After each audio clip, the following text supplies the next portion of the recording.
고린도 후서를 쓰는 바울의 심정은 참 여러 가지 마음이 복잡해요. 그럼에도 불구하고 낙심되었던 마음이 하나님으로 말미암아 위로를 받은 후에는 그 하나님의 위로하심으로 또 고린도 교회 성도들을 위로해 주길 원했어요. 그 위로해 주는 과정 가운데서는 내가 낙심하지 않는 이유에 대해서 설명을 해줘요. 그리고 또 여전히 내가 항상 담대하게 너희에게 복음을 증거하는 이유에 대해서도 또한 설명을 해줘요. 사실 고린도 교회는 바울이 2차 선교 과정 가운데에 세워진 교회예요. 1년 6개월이나 하나님께서 바울에게 맡겨주시고 부탁하셨기 때문에 바울 생각에는 조금 일찍 떠나고 싶었지만 주님께서는 내 백성이 이성에 많다. 그리고 두려워하지 말아라. 너를 해할 자가 없다는 그 음성을 또 들려주셨기 때문에 바울은 극심한 고통 가운데 두려움과 환난과 정말 자기가 사형 선고가 내려진 것만큼 그토록이나 어려운 상황에 처했었지만 끝까지 하나님의 말씀을 전하고 고린도 교회 성도들을 세웠어요. 그럼에도 불구하고 그들은 문제도 많았고 탈도 많고 거기에다가 바울의 사도성까지 의심을 했어. 바울 거짓 사도래. 아이고 얼마나 모자르고 부족했으면 살해도 안 받고 자기가 손수 일을 한대. 저 율법교사들 봐. 유대인에서 온 사람들 봐. 저 사람들은 저 자기가 능력이 있으니까 저렇게 페이를 받는 거야.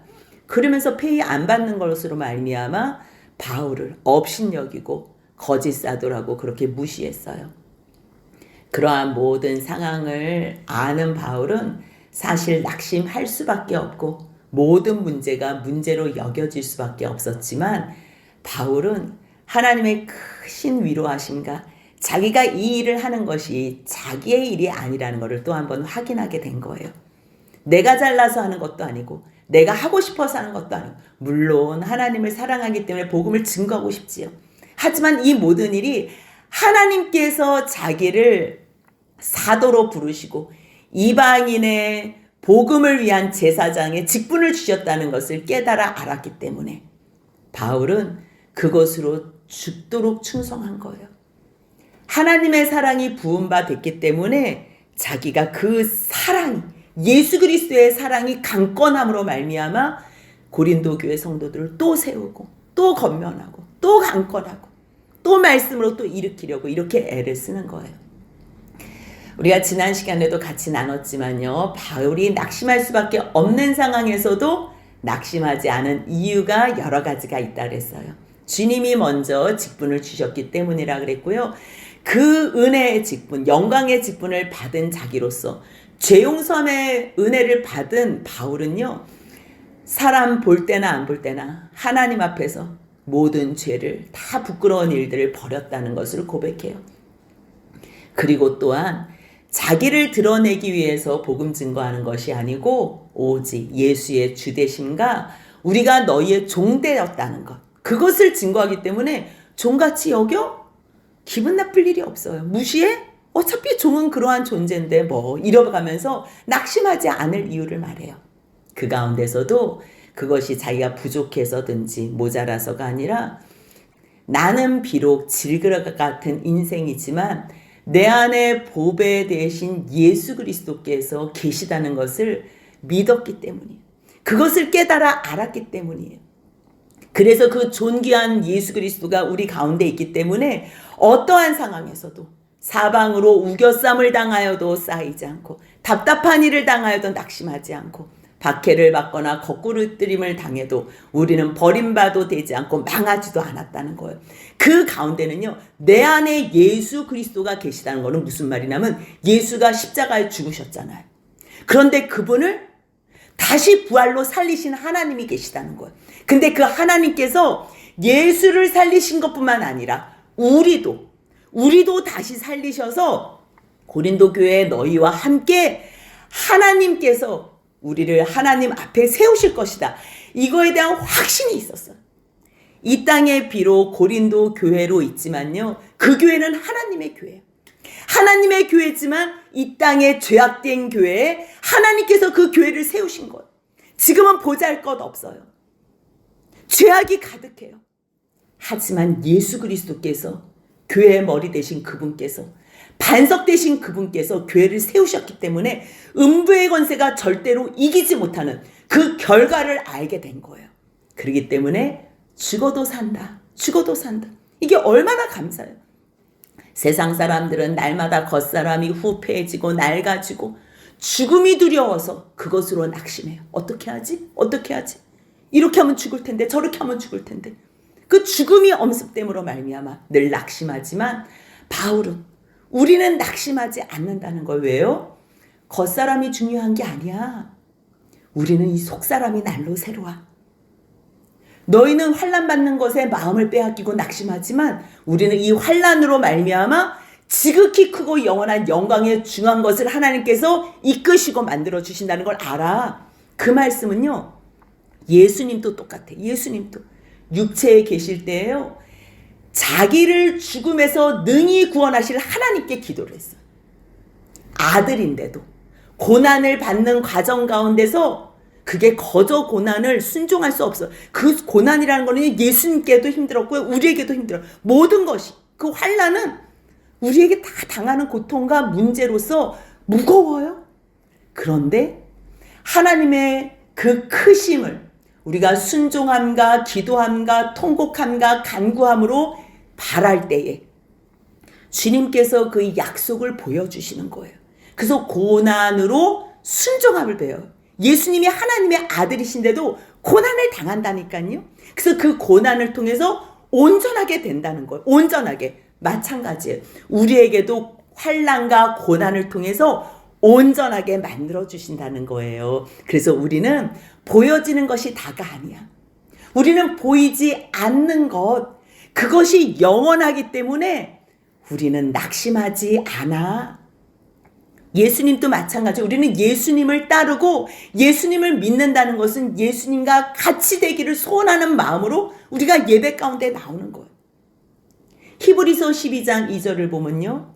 믿음의 주여 또 온전하게 하신 이인 예수를 바라보세. 그분이 십자가, 부끄러운 십자가를 개의치 않으시면서 십자가의 고통과 모든 수치를 참으신 이유가 있어요. 왜 그랬대요? 그 앞에 있는 기쁨을 위하여. 그 기쁨은요. 하나님의 보좌 우편하는 영광의 기쁨이고요. 우리와 영원히 하나가 되는 기쁨이에요. 주님께서도 그 모든 부끄러움이 있었지만 개의치 않고 그 참으신 이유가 영광을 바라본 거. 바울도요. 로마서 8장 18절에서 뭐라 그래? 현재 우리가 당하는 고난은 장차 우리에게 나타날 영광과 비교할 수 없어요. 이게 너무 큰 영광이에요. 세상 사람들은 이 몸을 위해서 애써요. 이 몸이 영광받고, 이 몸이 편안하고, 이 몸이 인정받고. 근데 여러분들 100년 전에 이 동네에서 살았던 사람 기억하세요? 아무도 기억 못해요. 아무도. 전도서에서 그러잖아요. 아무도 기억하지 못한다고. 근데 우리를 유일하게 기억해 주시는 분이 계세요. 그분이 하나님이세요. 세상 사람들은 이 육체가 죽는 것으로 말미암아 낙심을 해요. 근데 바울은요. 그 4장 16절, 17절, 18절에 이어서 5장으로 이어지는 거예요. 내가 낙심하지 않는 이유는 부활을 해. 이걸 하는 거예요. 부활. 그러면 부활하기 전에 우리의 이 육신과 영혼, 여러분들 각자 한 사람 한 사람 존재라는 게 있어요. 그럼 이 존재는 언제부터 시작했나? 비밀이지요. 그치요? 잘 모르지요. 근데 우리가 어느 시점에 엄마 뱃속에서 태어나서 이 땅에 살아요. 사는데 육신을 가지고 사는데요. 이 육신은 나의 영혼을 담아놓은 그릇인 것뿐이에요. 집인 것뿐이에요. 우리의 영혼을 어디에다 담아놔야 돼요. 이 땅에 사는 동안에. 실제적인 각자의 존재, 한 사람 한 사람의 존재는요. 이 육을 통해서 부활체가 된 영원한 존재가 실제의 존재예요. 그게 진짜 존재예요. 근데 그 실제 존재를 어떻게 무엇으로 역할을 진짜 상으로 영원한 것으로 줄 것인가에 대해서는 하나님께서 이 땅에 있는 시간으로 정하셨어요. 영원이라는 시간은 지금 하나님께서 창조하신 시간하고는 비교가 안 돼요. 하나님께서 태초에 천지를 창조하셨어요. 시간과 공간을 창조하셨어요. 그렇다면 이 시간과 공간 외에 영원히 있는 존재가 있는 거예요. 영원히. 그렇다면 이 땅에서 우리가 이 몸을 입고서 살지만 우리는 이게 진짜가 아니에요. 이거는 하나의 그림자고 예표고 어떠한 모형이에요. 형상이에요. 그렇다면 우리의 영혼을 담는 실제가 있어요. 실제. 그 말씀이 5장 1절이에요. 같이 한번 읽겠습니다. 만일 땅에 있는 우리의 장막집이 무너지면 하나님께서 지으신 집, 곧 손으로 지은 것이 아니요 하늘에 있는 영원한 집이 우리에게 있는 줄 아느니라. 지금 계속 장막집, 손으로 지은 것, 영원한 집, 또 하늘로부터 오는 우리 처소, 이렇게 집에 대해서 나와요. 근데 이 집은요, 9절하고 10절을 보면 그런즉 우리는 몸으로 있든지 그러면서 몸으로, 이 몸을 얘기하는 거예요. 그리고 하나님 앞에서 심판대 앞에서도 우리는 선악간에 그 몸으로 행한 것을 따라 심판을 받는다 그래요. 그렇다면 이 몸은 하나님께서 지금 무너뜨리는 몸이 있고요. 새로 입는 몸이 있어요. 그 새로 입는 몸을 히브리서 9장 11절에서는요. 그리스도께서 장래 좋은 일의 대제사장으로 오사 손으로 짓지 아니한 것. 즉 같은 말씀을 하세요. 그래서 설명하기로 이 창조에 속하지 아니함. 보여지는 거에 속하지 아니함. 더 크고 온전한 장막으로 말미암는 부활체로 만든다는 거예요. 예수님께서 우리의 대제사장이 되시는 거는 우리를 다시 부활체로 살리기 위해서 더 크고 온전한 영광스러운 장막, 몸으로 부활하게 하기 위해서 주님께서 대제사장이 되셨다는 거예요. 그 말씀을 고린도전서 15장 42절, 43절, 44절에서는요. 씨 뿌리는 비유를 하면서 모든 형체가 다 달라지잖아. 근데 우리가 그 씨는 구분을 못하지만 씨를 뿌리면 뿌리는 것만큼 열매가 맺혀지는 것 같이 모든 것의 영광이 다르다는 걸 얘기하면서 죽은 자의 부활도 마찬가지라는 거예요. 이거는 지금 무엇을 얘기하냐면요. 씨가 들어가면 썩어요. 근데 썩은 걸로 죽고 끝나지 않는다는 거예요. 썩었는데 썩은 거에서 생명이 움터서 썩은 것을 삼켜요. 생명이. 씨가 씨로 남으면 움트지 않아요. 근데 반드시 썩어요. 죽어요. 죽은 것처럼 이게 다 문드러져요. 그런데 생명이 그 썩은 것을 삼켜서 생명체로 올라온다는 거예요. 그래서 그 영광이 드러나는 것처럼 우리도 이 몸이 죽을 몸이에요. 썩을 몸이에요. 욕된 거고 약한 거예요. 육의 몸인데요. 이 몸이 썩지 아니하는 것으로 살아나요. 다시 영광스러운 걸로, 강한 걸로. 무엇을 얘기하냐면 우리가 이 땅에 사는 동안에는 이 영혼이라는 게 있어요. 제가 초등학교 1학년 때인지 2학년 때인지 어느 날 방에서 막 머릿속이 막 헷갈리는 거예요. 막 기억을 하는지 잠깐만. 내가 만약에 언니가 이제 앞에 있으니까 내가 만약에 저 언니면 저 언니의 몸으로 내가 왔다면 저 언니가 난가 내가 저 언니인가 헷갈리는 거예요. 잠깐만 실제는 영혼인데 그렇다고 물론 육체가 무시당하는 건 아니에요. 하지만 이 육체는 형상이잖아요. 실제적으로 정말 중요한 거는 내 마음과 생각과 영혼이라는 걸 아는 거예요. 그런데 내 영혼이 저 사람 몸에 들어가면 저 사람이 난가 내가 저 사람인가. 근데 답을 못 찾았어요. 그 어렸을 때. 근데 그 말씀이 여기 있는 거예요. 이 땅에서는요. 육의 몸으로 입는 거예요. 근데 내 영혼이 죽고 나서 다시 부활을 하잖아요. 그러면 신령한 몸으로 입어요. 그때 몸이 진짜 영의 몸이고 내 몸이니까 영을 담을 수 있는 영혼이 살 수 있는 몸으로 바뀌어지는 거예요. 그거를 바로 부활체라 그래요. 그러니까 세상에서는 생각을 할 수 없지요. 세상에서는 있지 않은 일이니까 우리가 알 수도 없는 일이에요. 그런데 예수님께서 유일하게 첫 부활체로 열매를 보여주셨어요. 첫 부활의 열매가 예수 그리스도예요. 그렇다면 그 예수님은 육신을 입고서 자기의 육신, 못자국 난 그 손자국을 보여주시면서 자기가 이 땅에서 입었던 그 육신으로 부활을 하셨어요. 그런데 시간을 초월하시고 공간을 초월하시면서 자신이 원하시는 곳에 나타나실 수 있는 존재예요. 그분의 존재는 육을 입었지만 이 육이 변한 거예요. 육의 몸으로 심어서 죽었는데 그 영광의 부활로 신령한 몸, 영의 몸으로 온전케 되신 거예요. 근데 우리에게 주님께서 주실 몸도 그런 몸이라는 거예요. 사람들이 나이가 먹고 육신이 후패해지고 낡아지는 것 때문에 낙심해요. 그리고 사실 누가 나한테 듣기 싫은 소리를 한다든지 우리가 모함을 당한다든지 매를 맞다든지 환난을 당하면요, 결국 내 몸이 아파요. 내 몸이. 그럼 우리는 이 몸이 아픈 것으로 말미암아 어떻게 해서든지 환난에서 피하고 싶어 해요. 근데 그럴 필요가 없다는 거예요.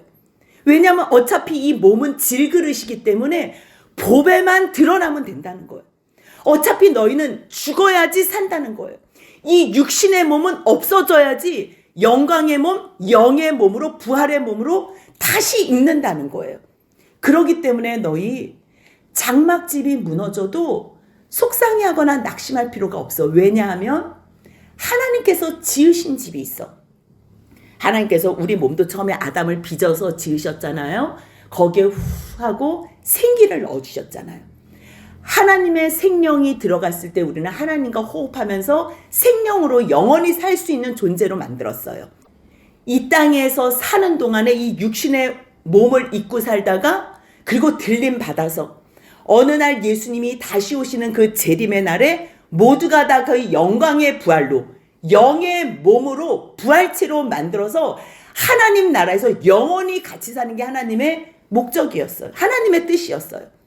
근데 이 땅에서는 이 육신을 입고 사실 이 죄로 말미암아 영원한 하나님의 나라에서 우리가 아직 보지 못한 내 육체, 영광의 육체를 보지 못한 그 하나님께서 지으신 하늘에 있는 영원한 영광의 몸, 육체라 그러면 그렇고요. 영의 몸, 영광의 몸이 있는 거예요. 그러면 그 영광의 몸이 우리 가운데서 이 썩을 육체를 생명으로 삼켜서 부활체로 간다는 거예요.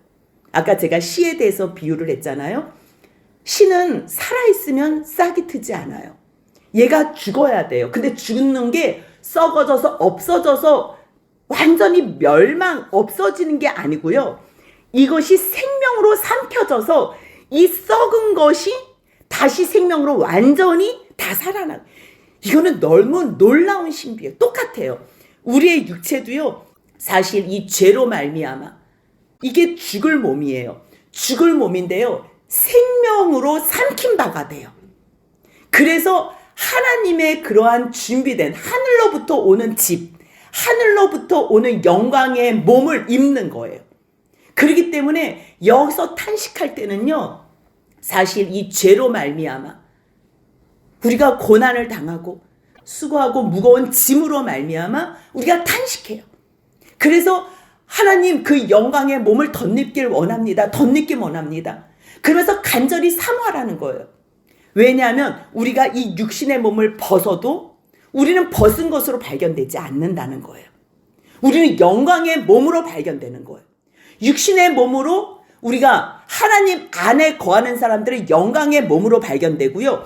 육신으로만 살다가 육신으로 죽는 사람들은요, 우리와 완전히 다른 삶을 살게 되는 거지. 그래서 벗은 자들로 발견되지 않는다는 해석도 맞고요. 우리가 육신이 벗어지고 죽어도 우리는 벗겨진 몸으로 그냥 영혼만 있는 존재로는 영원히 사는 게 아니라는 거. 반드시 영혼을 담을 영광의 몸을 주님께서 주신다는 거예요. 그래서 4절에서 뭐라 그래? 이 장막몸, 이 장막이라는 게 몸이에요. 천국 이런 거는 그 다음 얘기고요. 지금은 이 한 사람 한 사람의 이 장막, 썩어질 몸, 그 다음에 죽을 수밖에 없는 몸, 이 이야기를 하는 거예요. 근데 이 몸을 갖고 있는 우리가 얼마나 짐을 져요. 얼마나 힘이 들어요. 근데 이것은요, 벗고자 함이 아니래요. 얘가 완전히 없어지고서 새로운 생명체로 탄생하는 게 아니고요. 나를, 이 죽을 육신을 생명으로 삼켜서 내가 다시 새로운 피조물이 되는 거예요. 그렇다면 먼저 이 짐진 것 같이 탄식하는 거, 환난 때문에 우리가 슬프고 아픈 것 때문에 고통당하는데 주님은 그 아픈 것으로 말미암아 우리를 영광으로 이끌어 주신다는 말을 하는 거거든요.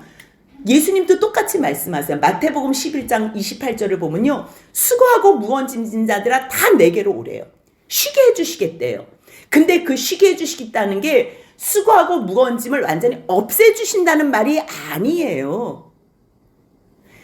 29절에 뭐라고 얘기해요? 나한테 와서 배우래요.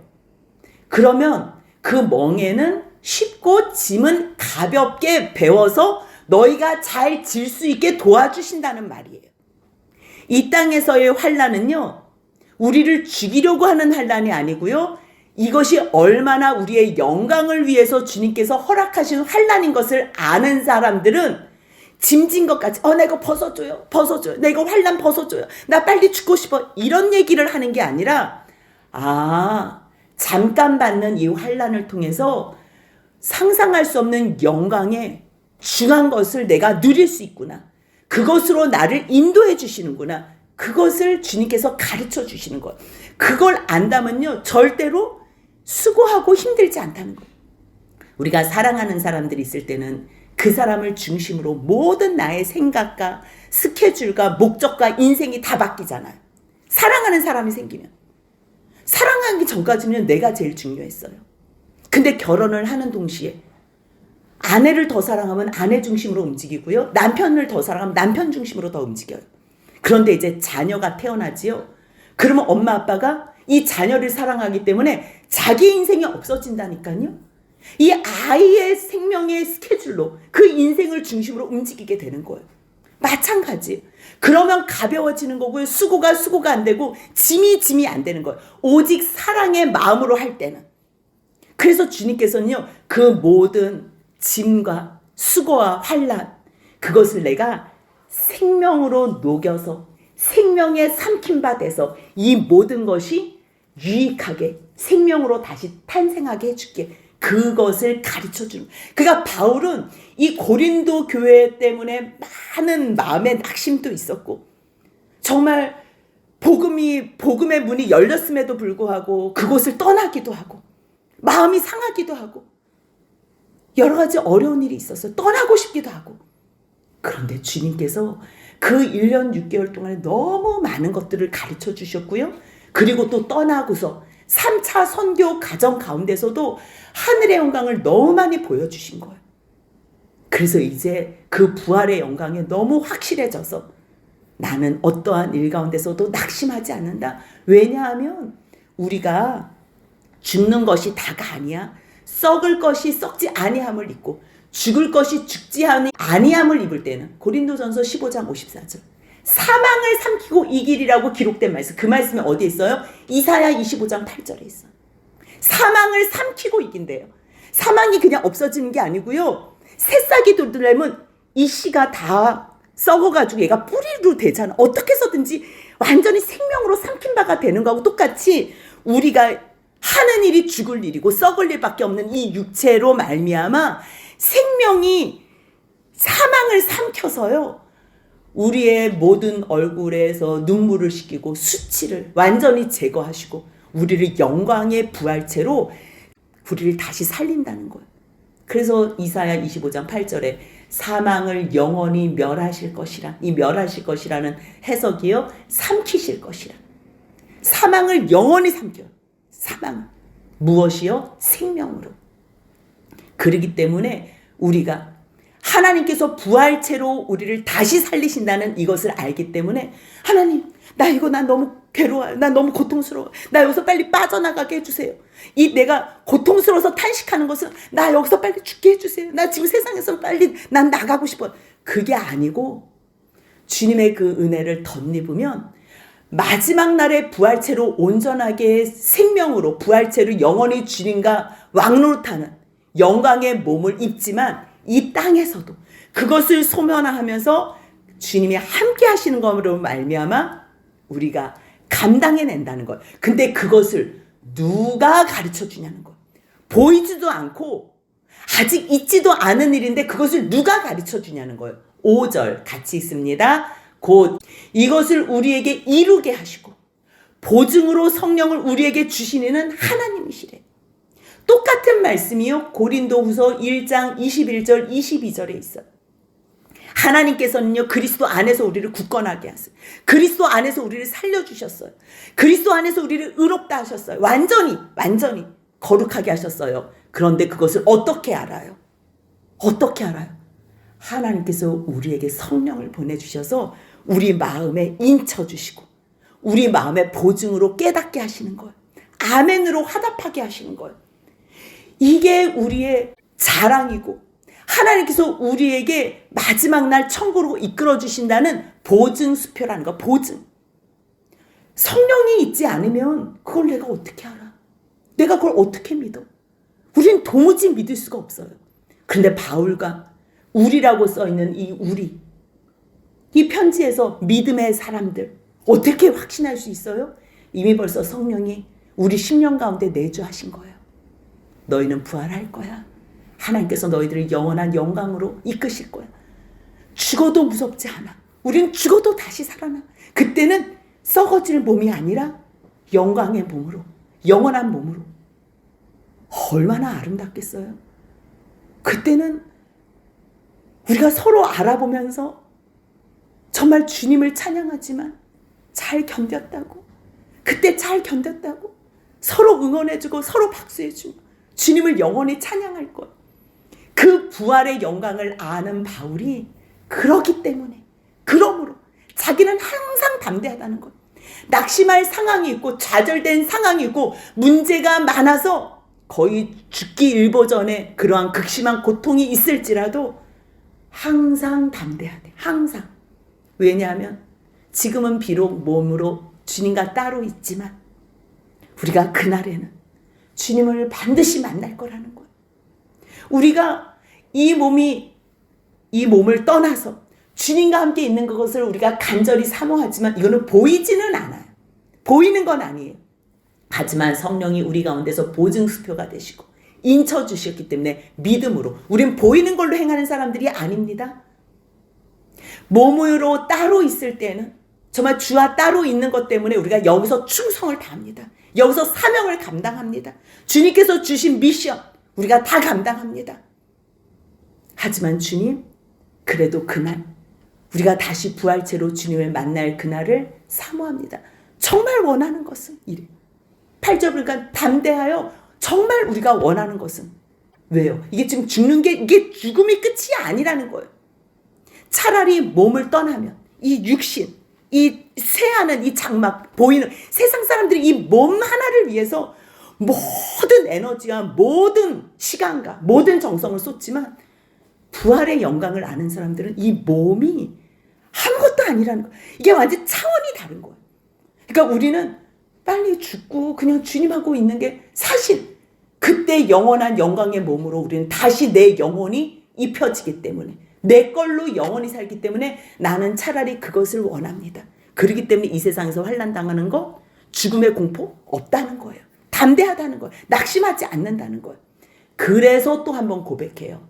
9절 같이 있습니다. 그런즉 우리는 몸으로 있든지 떠나든지 주를 기쁘시게 하는 자가 되기를 힘쓰노라. 아멘. 우리가 부활할 수 있는 모든 영광을 누가 주셨어요? 예수로 말미암아 누리는 영광이에요.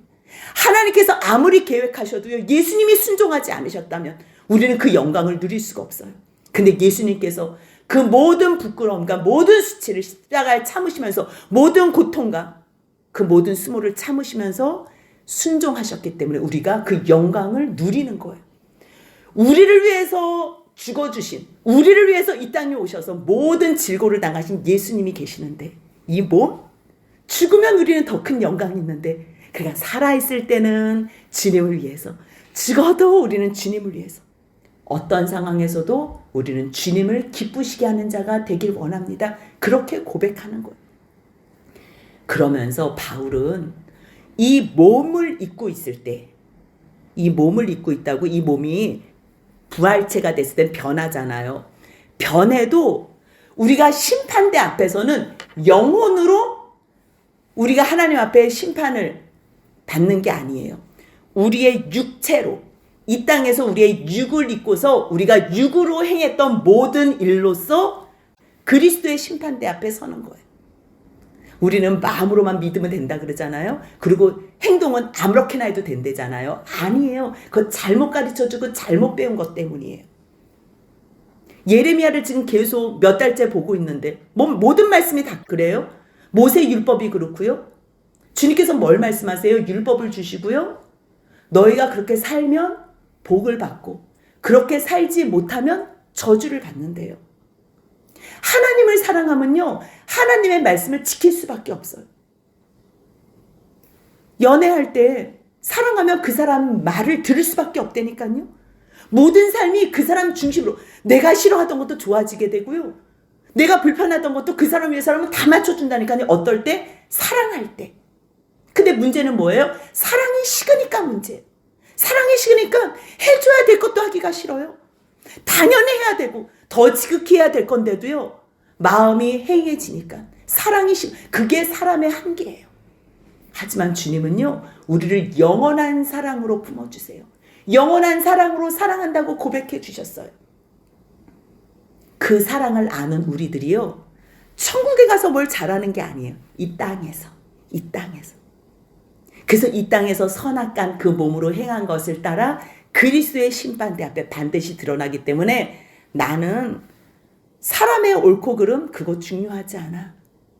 하나님 앞에서 하나님의 말씀 순종하고 너희들을 구원으로 인도하는 것. 어떻게 해서든지 너희 죽을 육체를 영원한 생명으로 영광의 몸을 입게 하는 것. 그것을 하나님께서 나를 도구로 부르시고 이방인의 제사장의 직분을 주셨기 때문에, 그 복음의 직분을 주셨기 때문에 내가 지금 또 이렇게 사랑으로, 그리스도의 사랑으로 너희들을 강권하는 거야. 이거는 지금 내 일이 아니야. 이거는 영광의 일, 영원한 일을 위해서 지금 이렇게 내가 온 힘을 쓰는 거야. 그 이야기를 하는 거야. 제가 이 말씀을 준비하면서 출애굽기 33장 32절 33절 말씀이 생각이 났어요. 그렇다면 우리가 선악간의 심판을 받는데 영원의 시간이 있고 지금 우리의 이 보여지는 시간이 있잖아요. 과거, 현재, 미래의 시간이 있잖아요. 그리고 우리는 본향으로 돌아간다 그러면 영혼이라는 거는 원래 있는 거잖아요. 그치요? 육신이야 엄마 뱃속에서 나와서 이 땅에서만 잠깐 있는 거지만 영혼은 원래 있었던 게 육신하고 같이 접목이 돼가지고 인 거잖아요. 없었던 게 생긴 게 아니고 원래 있었던 거잖아요. 그래서 제가 하나님, 우리가 본향으로 돌아간다 그러는데 그러면 잠깐만, 그 원래 영원의 시간은 우리의 이 시간보다 원래 있었던 시간이잖아요. 그러면 영원이라는 게 원래 있었다면 저는 원래 있었던 거네요. 그러면서 제가 찾아본 게 모세가 이스라엘 백성들을 위해서 중보기도 할 때 주님, 그들의 죄를 용서해 달라고, 만약에 용서하지 않을 거면 주님께서 기록하신 책에서 내 이름을 지워달라고 얘기했을 때 여호와께서 뭐라 그러시냐면, 누구든지 내게 범죄하면 내가 내 책에서 그를 지워버리려. 하나님의 영원하신 책에서 지워버린대요. 그러면 그 영원하신 책에 모든 영혼의 이름이 있는 거예요. 영원이라는 건 없어지지 않는 거잖아요. 그러면 그 영원한 책에 이름이 있는데, 그러면 우리는 이 땅에 육신이 있을 때 있는 게 생긴 게 아니고요, 우리의 영혼이 이 육신과 하나가 돼서 잠깐 있다가 이 육신은 흙으로 가고 다시 이 영혼은 예수님의 그 재림할 때 우리가 영원히 입을 그 생명으로 영광의 옷으로 입는 거예요. 진짜 하나님께서 준비하신 우리의 영원한 몸에 우리의 영혼을 담는 거예요. 그때 각자 자기의 몸으로 영원히 사는 거예요. 그러면서 또 하나 연결되는 말씀이 뭐냐면요, 누가복음에서 16장 8절에 옳지 않은 청지기가 나와요. 주인의 돈을 낭비한다는 소식을 듣고서 이제 잘라야 되겠다. 그 소식을 듣고서 이제 이 청지기가 사람들한테 이제 막 찾아다니면서, 잠깐만, 당신 얼마 빌렸지요? 180이랐어. 얼마? 150이랐어. 그래서 막 줄여줘요. 근데 그것을 보면서 이 주인이 뭐라고 얘기를 하냐면, 저 옳지 않은 청지기가 일을 지혜롭게 하는 거예요. 즉 옳고 그른 걸 얘기하는, 쟤는 지금 잘못하는 거예요. 잘못하는데 자기가 살 궁리를 하는 게 참 지혜롭다, 이렇게 하는 거예요. 와, 쟤는 이 세대의 아들들이 자기 시대에 있어서는 빛의 아들들보다 더 머리를 잘 쓰네? 그 얘기를 해요. 그러면서 무엇을 말씀하시냐면요, 내가 너에게 지금 하고 싶은 말은 불의의 재물로 친구를 사겨. 이 불의의 재물이라는 건 우리가 잘나서 이 땅에서 재물을 모은 게 아니라는 거예요. 우리는 이 육체를 하나님께서 역할극을 주신 거예요. 그 역할극에 우리의 영혼을 담은 거예요. 그리고서 우리에게 주신 재능으로 우리가 이 땅에 있는 것들을 산 거예요. 쓰고 받고. 내 게 아니에요. 내 거는 영원한 곳, 새 하늘과 새 땅에서 내 몸, 영광의 몸을 입었을 때, 그때 진짜 그거는 의로운 몸이고 의로운 물질을 하나님께서 나에게 주신, 그때는 영원한 상급이에요. 그렇다면 이 땅에서는 내가 뭘 노력도 안 하고 주님께서 어차피 주신 것으로 내가 이 세상에서 뭘 쌓았어. 그러면 불의한 재물이라고 주님이 그러는 거예요. 누구는 이 말씀을 들으면서 이게 왜 불의해요? 내가 힘들게, 내가 돈 벌어서 했는데, 내가 힘들게 노동의 대가인데. 지금 그런 차원의 얘기가 아니에요. 우리들이 아무것도 아닌데 하나님께서 주신 걸로 수고해서 이 땅의 걸로 없어질 것들로 잠깐 물질을 우리가 비추겠다는 거예요. 그걸로 친구를 사귀래요. 그러면 재물이 없어질 때 그들이 너희를 영주할 처소로 영접한대. 이거는 다시 무슨 말이냐면요, 똑같은 누가복음 14장에서 예수님께서 너희 있는 자들 청하지 말고 가난한 자, 차라리 가난한 자, 몸 불편한 자, 저는 자, 맹인들, 갚을 것이 없는 사람들을 청하래요. 우리들은 뭘 하나 주면 똑같이 받아먹고 싶어서 사람들을 가려서 사귀잖아요. 근데 예수님은 이 땅에서는 그렇게 하지 말래요. 주님은 지금 지혜를 가르쳐 주는 거고, 영원한 것의 보상을 위해서 우리에게 가르쳐 주시는, 어떻게 하는 게 지혜로운지. 너한테 복이 있으려면 갚을 게 없는 사람들에게 너희가 그들을 섬기면 그 사람들이 부활할 때, 하나님, 나 저 사람한테 사랑만 받았는데 나 아무것도 못 갚았어요. 주님이 좀 갚아주세요. 이렇게 기도할 때 하나님께서 너한테 갚아주신다는 거예요. 그때 진짜란, 이 세상에는 아무리 비축해도 여러분들, 아니 재벌이라도 다 놓고 간다니까요. 수위에는 주머니가 없어요.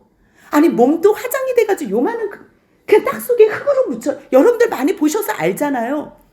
이 땅의 거는 진짜가 없어요. 다 허상이고 다 없어지는 거예요. 그런데 가장 중요한 거는 우리가 이 땅에서 하나님과 상관돼서 살았던 내용, 그 인생만, 그 내용만 진짜 남는 거예요. 근데 그것은 내 영혼에 의거해서 내가 인생을 사는데 내 육체가 살아요. 그래서 그 육체로 심판대 앞에 서요. 근데 그 육체는 사실 생명으로 삼킨 바가 돼요. 생명으로 삼킨 바는 되는데, 이 육체가, 이 씨가 없어지는 것처럼 없어지지 않고 이 씨가 썩어서 생명으로 다시 피어나는 것처럼 이것이 다 의미가 있는 거예요. 하늘로서 오는 그 영광의 몸을 덧입을 때는 생명으로 이 몸이 삼킨 바 됐는데 이게 무용지물이 되는 게 아니라 영광으로 완전히 변한다는 거예요.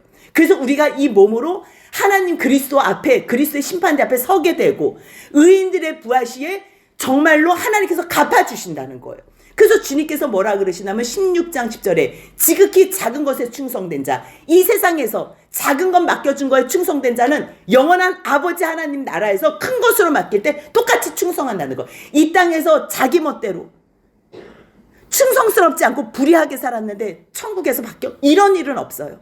이 땅에서 하는 것만큼 그렇게 가서 사는 거예요. 너희가 이 땅에 너희 거 아닌 물질로도 충성하지 않는다면, 하나님께서 주신 건데도 그거 아까워가지고 충성하지 않는다면 누가 참된 것으로 너한테 맡겨가지고 영원히 너에게 통치하게 하겠니? 주님이 지금 그걸 말씀하시는 거예요. 너 이 땅에서는 너 거 아니잖아.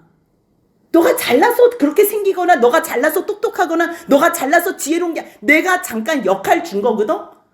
너 지금 내 거 청지기적 역할을 하는 것뿐이야. 남의 것에도 충성하지 않으면 정말로 너 것으로 줄 때 아까워서 너가 어떻게 충성하겠느냐? 지금 그 얘기를 하는 거예요.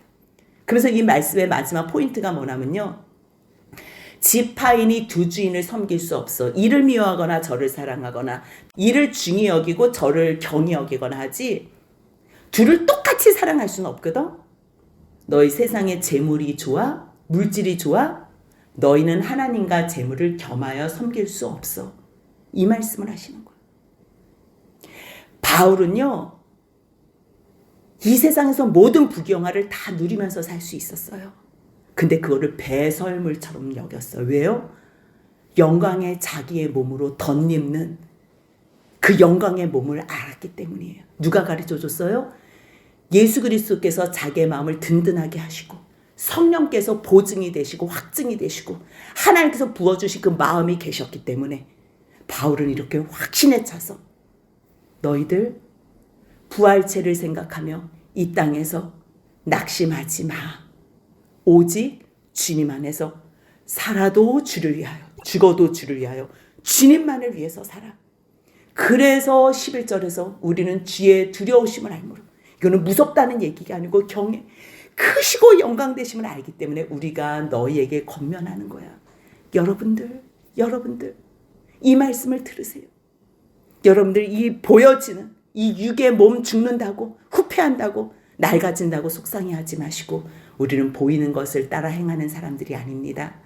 하나님께서 약속하신 그 영원한 생명, 영원한 처소를 덧입기 위해서 살아가는 사람들입니다. 그 부활을 소망하며 주님만을 위해서 살아도 주를 위하여 죽어도 주를 위하여 주님만을 위해서 충성하는 저희들 됩시다. 그렇게 말하면서 또 한 번 또 세우고 지금 이거 자랑하려고 하는 얘기가 아니라 뭣도 모르고 세상 것 자랑하는 사람들에게 여러분들은 영광의 몸을 자랑하세요.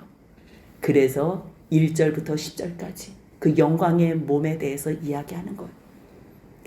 여러분들 일주일 동안 어떻게 사셨는지 모르겠어요. 또 오늘 하루도 무엇 때문에 속상하고 무엇 때문에 낙심한지 우리가요 다시 부활체가 된다는 걸 알면요 우리의 관점이 바뀌어요. 우리가 보는 게 바뀌어요. 보는 게 바뀌면요 우리의 생각이 바뀌어져요.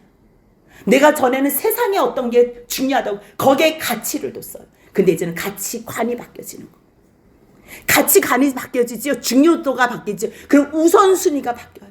무엇을 위해서 우리가 모든 것을 정리정돈을 하고 시간 계산을 해야 되고 어디에 집중을 해야 되나.